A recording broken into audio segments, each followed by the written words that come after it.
Hi, my name is Dr. Terry Jones, and this is the Braveheart Show. Today we're going to talk about a subject that's also very much in the news media. It's also a subject that is very vital to our nation.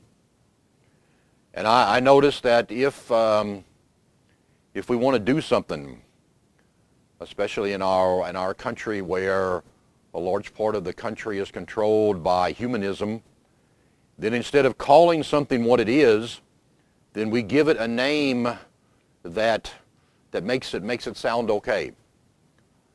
Like instead of saying it is murder or it is killing, we do not use those terms because those terms are not allowed. They automatically bring up a red flag, and they automatically say, well, this is not okay, this is wrong. So then we use terms like terminate the pregnancy. Doesn't sound near as bad. We use words like abortion instead of what it actually is. We are actually killing innocent lives. And as we know in our world, and as we know in our nation, a nation that has laws, regulations, rules, as we know, we actually cannot do something without there being a result, a consequence. And as we know, our nation and our world is not only a world of natural things. There's also a spiritual aspect. There is also a supernatural aspect. We have basically, and I think most people are in agreement with this, we have basically two worlds that exist at the same time. We have actually the natural world, the world that we physically live in, and then we have what is called the supernatural. I believe it's probably even been scientifically proven that there is a type of supernatural. So if there are those worlds, then if there's a consequence in the natural world, if you do something, then something happens. Then actually, in the spiritual world, there's also a consequence. And if we are continuing in our country to kill, to murder innocent lives, then that cannot bring a blessing upon our country. That cannot bring a blessing upon our nation. Just like a person in the natural, if they continue to steal, yeah, then sooner or later they're going to get caught. If they continue to lie, then sooner or later something is going to happen and they are going to reap the consequences of their lies. And that's just like in our nation. If we continue to kill innocent lives, it's going to bring a curse upon our nation. Because we're talking about killing the weak and the helpless. We're not talking about even maybe a so-called justified killing, like perhaps the defense of your home, the defense of your family, perhaps what we have now, the war on terrorism, which I believe is very, very vital.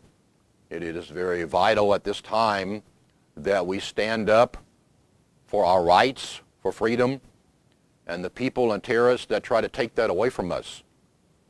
Those people must be, no matter what we have to do, those people must be stopped. It's not even that type of killing. It's not that type of defense of property, of home, of country, but it is the killing of people, boys, girls, babies, that cannot defend themselves. And that is actually the worst type of killing. And I know when you talk about this subject, there is the popular word that always comes up, because we live in America, because it's a free country, because you can do and choose what you want. There's always the word that comes up, it's my choice. Yeah, it's not actually your choice. And even in our country, we do not live totally in a country of choice. We live in a country of rules, regulations, and laws that help to protect us. It's not a choice. Our whole life in this country is not governed by choice. Even something so simple as you must drive down the right-hand side of the road. It is not a choice. You cannot say that stops my individual freedom. I do not want to do that. Actually, you must stop at the red light. It is not a choice. It is something that you have to do. Well, why do you have to do it? And when do you actually literally have a choice? Well, why must you stop at the red light? Why must you drive down the right-hand side of the road? Because of the protection of someone else. It's not enough just to say, I don't care, I will run the light. No, the law is there to protect the other person. And that is the same way with abortion. If you want to do something and you want to have a choice, you want to do something with your life, you can do it. You want to harm yourself? You want to jump off a bridge? Jump in front of a car? It is your life. You can do what you want. But pregnancy is not a choice, because inside of you is another living human being, and there you do not have the right. That is actually where your choice ends, just like running the red light, because someone else is involved, because there is another person and child there. There's a baby there.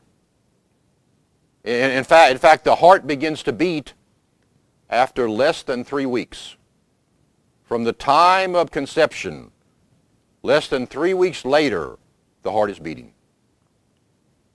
So, in other words, by the time you know and realize you're pregnant, the baby is alive. But perhaps everything is not developed, but some people never develop. Some people are born retarded. Some people have mental diseases, mental sicknesses, but that they are alive. They are a human being. It gives us no right to kill those people, just like it gives us no right to kill the babies. There are plenty of people, if you do not want the child, if you feel as though you cannot cope with the responsibility, that is no problem. That is something different. There are plenty of agencies, plenty of people who will take that child. The only reason when people have an abortion is because of selfishness. Because they do not want to do it. They do not want to go through it. They do not want to, after the birth, hold the baby and give it up.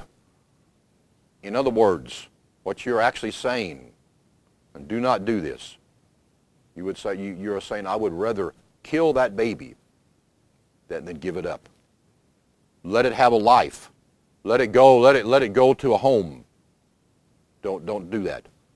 Do not make that choice. That is why, and one of the reasons we have the Braveheart Show, is to speak out on subjects. Because I have been in the ministry 30 years, and I have never met anyone who had an abortion that did not regret it.